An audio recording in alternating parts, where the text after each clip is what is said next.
Olá, pessoal, bem-vindos a mais um bate-papo tributário. Comigo, Jorge, aqui, professor Pedro Anan. Nesse vídeo aqui, a gente vai falar sobre um tema bem legal, voltar um pouco na questão de planejamento tributário, mas especificamente quanto às incorporações de ações. O professor Pedro Anan vai explicar para nós o que é uma incorporação de ação, qual a diferença entre incorporação de ações e a incorporação, né, quais os benefícios dessa operação e como o Judiciário e o CARF têm visto essas operações. Se vocês vão ver que tem algumas controvérsias interessantes envolvendo essas operações. Professor Pedro, muito obrigado pela sua presença aqui e a palavra é sua. Então, obrigado, Jorge. Obrigado a todos por uma vez estar nos prestigiando, né, nesse nosso bate-papo tributário. E vamos falar desse tema, que é um tema bastante atual, né, porque esse tema está sendo discutido no CARF, né, teve recentes decisões referentes a essa matéria e também no Poder Judiciário. Então, para poder ser mais didático, eu acabei preparando uma apresentação que eu acho que vai nos ajudar a poder entender esse tema, né? Então, vamos lá. Tá dando para ver, Jorge? Sim, tá em tela cheia, certinho. Tá, então é incorporar ações de ações, que acabou sendo um tema de planejamento tributário que as empresas acabaram fazendo e o fisco entendeu que seria uma operação de planejamento tributário. Então, a incorporação de ações é diferente do incorporação de sociedades, tá, gente? Incorporação de sociedades, como nós já falamos em outro bate-papo, é quando uma sociedade, né, incorpora o patrimônio de outra e essa que está sendo incorporada deixa de existir. Já na incorporação de ações, o que acontece? A gente tem que ir lá no artigo 252 da Lei das SAs, então, aquilo que a gente sempre falou, vamos reforçar, ter o conhecimento tributário é importante, mas também tem que ter outro conhecimento em outras áreas do direito. Então, por exemplo, conhecer direito societário é muito importante, contratos, né, direito civil, direito das obrigações é importante para você poder entender melhor e fundamentar essas questões. Então, a incorporação de ações, o que fala o artigo 252 da Lei das SAs? A incorporação de ações é uma forma de incorporação na qual a totalidade das ações de uma determinada empresa, ou seja, uma empresa pega suas ações, transfere para o patrimônio de outra empresa, no caso a incorporadora, com a consequente conversão da empresa cujas ações são incorporadas em subsidiária integral da empresa incorporadora. Essa é a ação prevista no artigo 252. Então, se a gente lê, né, fica um pouco difícil entender. Então, vamos procurar facilitar através de esquema, que eu acho que é muito mais fácil, né, de organograma. Então, vamos imaginar aqui, eu tenho acionistas que são proprietários de ações de duas empresas. Uma, que é a Lata Velha, Sociedade Anônima, você vê que o nosso nome é bem criativo, né, para poder facilitar a didática, e temos a Trambiques SA, que é uma outra empresa também, que também é uma sociedade anônima. Pode ser capital aberto ou capital fechado, tanto faz. Mas, como a gente fala em incorporação de ações, tem que ser feito com sociedade anônima, não dá para fazer com limitada, porque não tem base legal para isso, né? Então, o que vai acontecer? A empresa Trambiques Lata Velha vai incorporar as ações da Trambique SA, vai incorporar 100% das suas ações.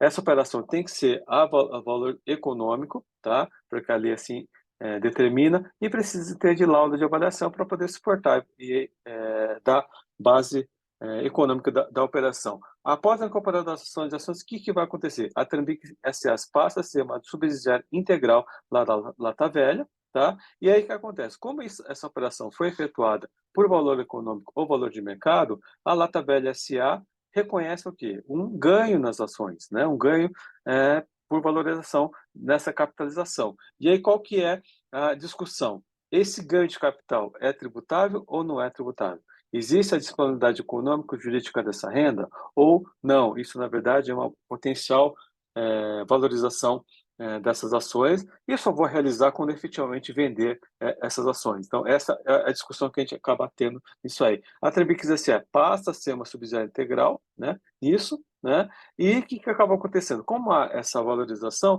acaba sendo reconhecido que um ágio nessa operação. E aí, se a Trambiques SA foi incorporada, esse ágio torna-se uma despesa dedutível ou não? Também é uma outra discussão, né? Inclusive, tem alguns julgados do CARF em relação a essa matéria. Mas vamos falar só da questão do ganho de capital da Lata Velha quando ela faz essa incorporação de ações. Na verdade, o ganho de capital que seria que os acionistas tiveram nessa incorporação de ações, né? E aí o que acontece? Nós temos argumentos pró-contribuinte e argumentos contra o contribuinte. Então, quais são os argumentos pró-contribuinte? Né? Que a doutrina entende, que os advogados defendem, tem até um livro, né, Jorge, do professor Ricardo Maris de Oliveira, né, um livrão, né, que ele fez Sim, eu tenho aqui sobre incorporação de ações. só sobre o tema. E, assim, esse livro, na verdade, foi um parecer que o professor Ricardo Maria de Oliveira fez para um caso, e aí, como o parecer ficou muito bem fundamentado, ele acabou convertendo nesse livro aí, que acabou vindo a referência nessa matéria, e todo mundo acaba utilizando para fazer memorial, fazer recurso e fazer até sustentação oral, né? Porque, como a gente sabe, o professor Ricardo Maria de Oliveira é uma das referências do imposto de renda no Brasil, né? Uma lenda viva, né? Eu diria. Então, quais são os argumentos a favor do contribuinte? Né? A favor do contribuinte, há um entendimento que a operação de incorporação de ações constitui uma simples substituição de ações mediante subrogação, assim não ocorrendo fato gerador da incidência do imposto de renda. Então, eu fiz uma mera permuta de ações. Né? Eu troquei as ações que eu tinha por ações de uma nova sociedade, só que, na verdade, houve uma mera permuta, portanto, não há que se falar na do ganho de capital nesse momento, não houve disponibilidade jurídica de renda nesse momento. Né? Embora a operação de incorporação de ações é uma forma de alienação, a gente vai ver alguns doutrinadores, né, defendendo que, como alienação, se alienação é fato gerador do imposto, porque houve a disponibilidade jurídica dessa renda. Né? Então, a alienação não implicaria ganhos tributáveis e disponíveis para o acionista, porque eu tenho ganho, mas esse ganho não vai estar disponível para mim agora nesse momento. Vai ter quando? Quando eu efetivamente fizer a venda dessas ações, quando eu fizer a realização desse ganho. Né? Pois não haveria fluxo financeiro ou renda realizada disponível, mas apenas recebimento de ações da empresa incorporadora em troca das ações incorporadas, como se fosse uma permuta de ações aí, uma permuta de bens aí nesse caso. Então, esses seriam os argumentos que se usa nessa operação, ou seja, eu não estou me negando a pagar o imposto, mas eu vou pagar o imposto quando? Quando efetivamente tiver a disponibilidade jurídica dessa renda. E vai ocorrer quando? Quando eu fizer a venda dessas ações, que vai ocorrer lá na frente. Eu fiz essa operação para quê? Para o fim de reestruturação societária. Que antes, o que eu tinha? Né? Vamos ver lá o nosso esqueminha. As duas empresas, uma do lado da outra, e com essa operação eu transformo uma delas em subsidiária integral para fim de gestão, controle societário, operacional, para mim seria mais viável. E aí, o que nós temos de argumentos contra o contribuinte, né, que são os argumentos que a Fazenda utiliza, inclusive alguns doutrinadores entendem dessa maneira. A configuração da alienação, na hipótese de incorporação de ações, pois o que definia o conceito de alienação para fim de IR seria a mudança de titularidade, independente da forma adotada que ocorreria na incorporação de ações. Então, ok, existe uma mudança de titularidade, isso a gente não vai negar, tá? Mas existe a disponibilidade jurídica da renda, né, ou econômica dessa renda? Esse é que é o grande ponto desse caso, dessa operação. Né? E outro argumento que o pessoal contra utiliza. Existe a titularidade na hipótese de alienação de ações em que face das condições contratuais suspensivas, pois o negócio da incorporação de ações se concretiza com a emissão de entregue dos acionistas das novas ações emitidas pela incorporadora, além do fato do acionista dispor do bem oferecendo em garantia e pressupõe que o bem ingressou plenamente no seu patrimônio e na sua esfera de disponibilidade jurídica. Ou seja, é um bem que eu tenho plena propriedade de dispor, usar e gozar dessa propriedade. Portanto, né, eu teria a disponibilidade jurídica dessa renda. Então, esse é um argumento que não é fraco, né, Jorge? Podemos dizer que não, né? Mas é um argumento que se utiliza e tem sido levado em consideração principalmente nos julgamentos que tem tido no CARF, né, em relação a isso. Então, nós temos esses dois argumentos. O primeiro argumento, o fato gerador do imposto, na disponibilidade jurídica dessa renda, porque é uma mera subrogação, uma mera permuta de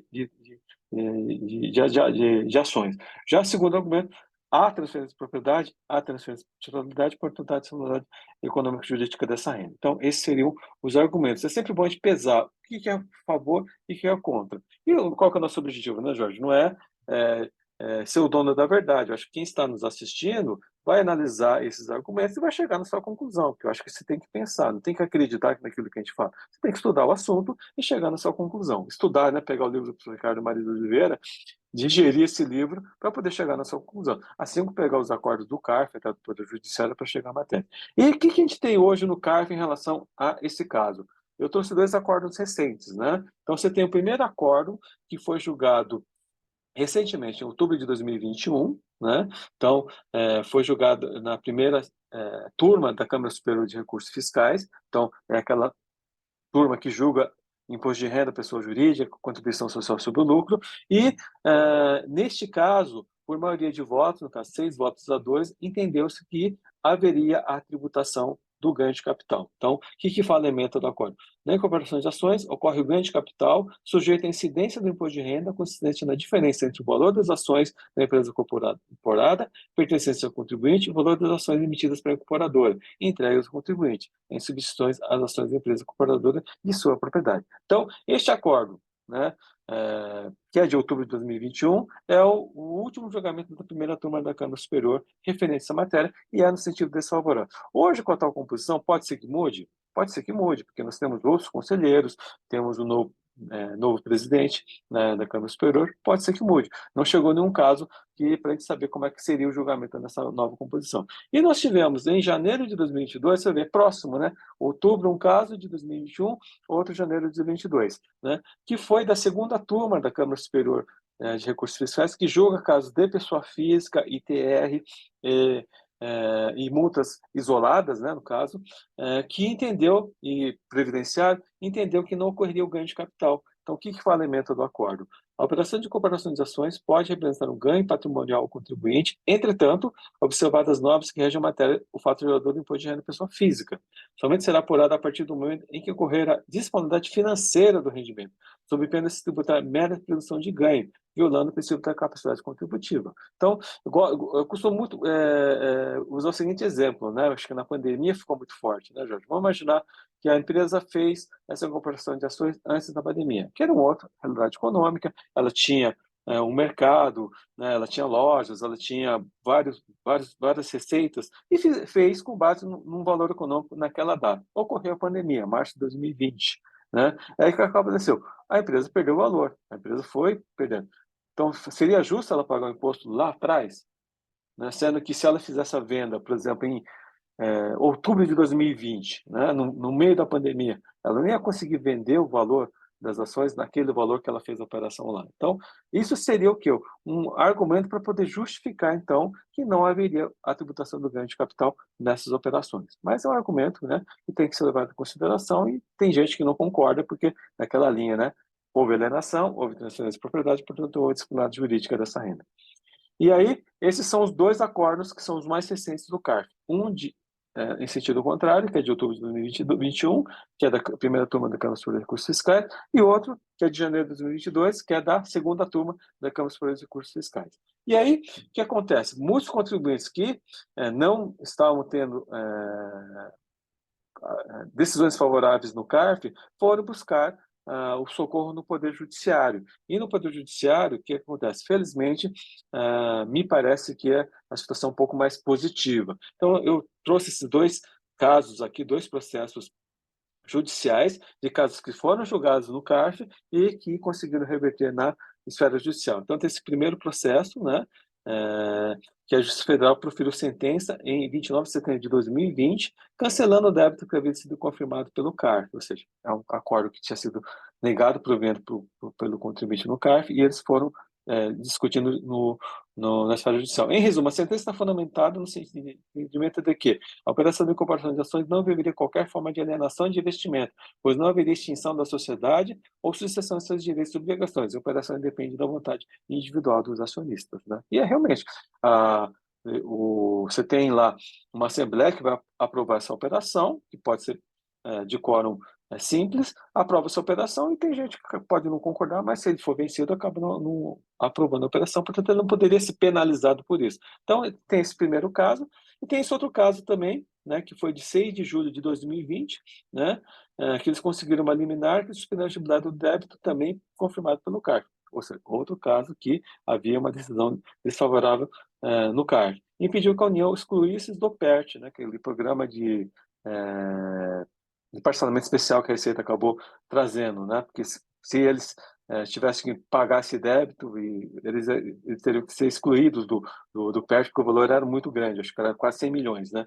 A decisão foi no sentido de que a recuperação das ações seria um instituto jurídico próprio do direito societário que envolve uma simples substituição de ações, mediante subrogação, como se fosse uma permuta, o que não poderia ser confundido com alienação, né? Então, essa seria, né, Jorge, assim, em linhas gerais, o panorama dessa discussão. Então, é uma operação de reestruturação societária, na qual eu capitalizo ações numa outra sociedade, essa sociedade passa a ser uma subsidiária integral minha. Como eu tenho que fazer isso? A valor econômico, ao valor de mercado, a o reconhecimento de uma valorização dessas ações, eu recebo essas ações em substituições das ações que eu tinha, eu como acionista, né, que eu como acionista deixo de ser acionista, por exemplo, da Trambiques S.A. e passo a ser acionista do lado do Lata Velha, mas com um valor um pouquinho maior, né, e por força disso, o fisco entende que haveria um ganho de capital tributável, porque entende que houve fato gerador do imposto, e por outro lado, né, quem defende que não, porque é uma mera subrogação, é como se fosse uma permuta, então eu vou ter o potencial ganho, e esse ganho só vai ocorrer quando? Quando efetivamente fizer a alienação dessas ações. É interessante, eu tinha visto acho que foi uma live sobre isso, porque o entendimento seria diferente para quando tivesse um caso do acionista da pessoa, da empresa que teve as ações incorporadas, ser pessoa jurídica. Porque na pessoa física eu tenho regime de caixa, na pessoa jurídica eu tenho regime de competência.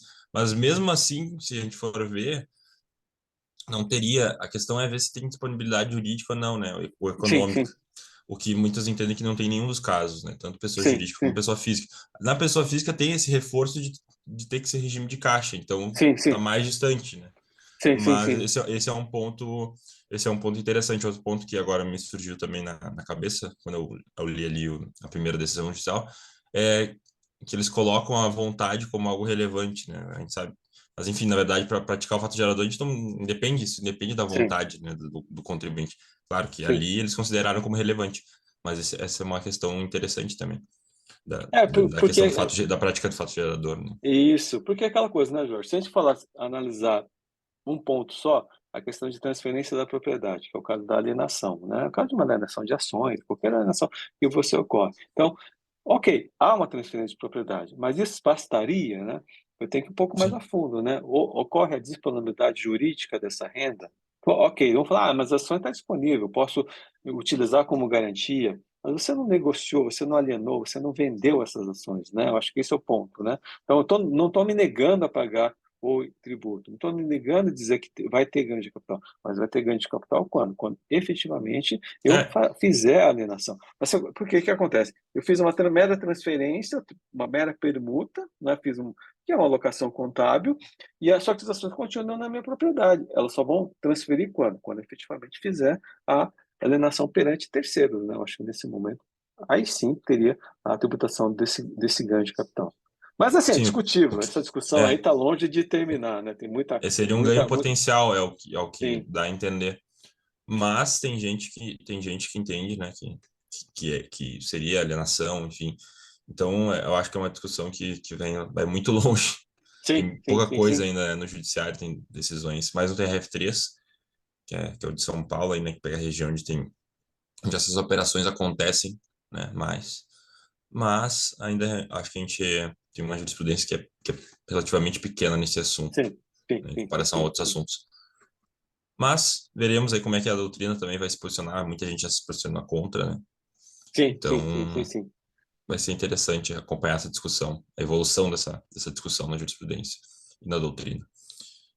E vale para quem está começando a estudar, para quem vai começar a fazer uma especialização, fazer uma monografia, fazer uma tese de mestrado, até de um doutorado. Esse é um tema aí que tem muita É um coisa tema que dá para interessante. escrever, usar direito comparado, ver como é que outros países fazem essa tributação, se existe, né, esse mecanismo em outros países, né, e trazer aqui para o Brasil. Acho que, assim, para quem é estudioso, esse é um prato cheio para fazer um bom estudo em relação a essa matéria. Realmente. Dá para entrar na questão da realização da renda, né? Esses pontos. Investigar, por exemplo, se tem diferença, como eu falei, para pessoa física, para pessoa jurídica seria diferente. Tem vários pontos que dá para examinar num trabalho como esse.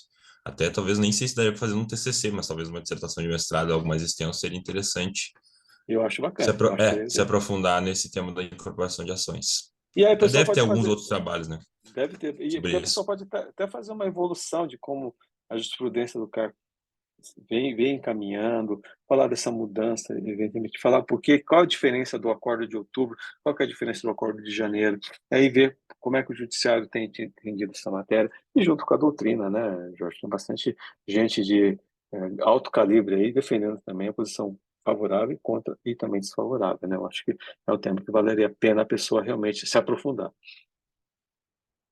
Também acho. E, né, busquem livros aí, como o livro do professor Ricardo Maris. Existem outros livros que tratam desse tema, acho que tem alguns controvérsios de contábeis também que tratam do tema da incorporação de ações. E é isso aí. Se aprofundem no tema, estudem, né? Estudem contabilidade para entender melhor ainda qual é o reflexo dessa operação na contabilidade. Sim, E sim. direito societário também. Tem que ser o pacote completo. Tem que ser multitarefa, porque senão não tem jeito. Exatamente. Mas é isso, então, professor. Muito obrigado pela sua apresentação, tá muito boa, muito elucidativa. Espero que o pessoal tenha gostado. Quem tiver dúvidas pode comentar aí no canal do professor, se inscrever também, dar um joinha lá. E a gente fica à disposição aí, a gente vai estar fazendo os vídeos todas as semanas e vamos continuar fazendo. Então é isso, professor. Muito obrigado pela sua presença e até o próximo vídeo. Eu que agradeço, Jorge, e o pessoal também entra em contato através das nossas no Instagram, né, no Estante Tributária e também no meu Contabilidade Advogado 2020. E se quiserem algum tema que a gente aborde também, né, Jorge, pode mandar lá na mensagem lá no direct para a gente, que a gente está à disposição também. A gente posta também toda semana qual vídeo que a gente vai estar falando. Se quiser fazer um comentário também, fala de tal tema, acho interessante, comente tal decisão. A gente está aberto a sugestões. O objetivo desse nosso bate-papo é esse, é trazer temas bastante interessantes aí que vocês estão interessados. Então, obrigado, gente. Até a próxima.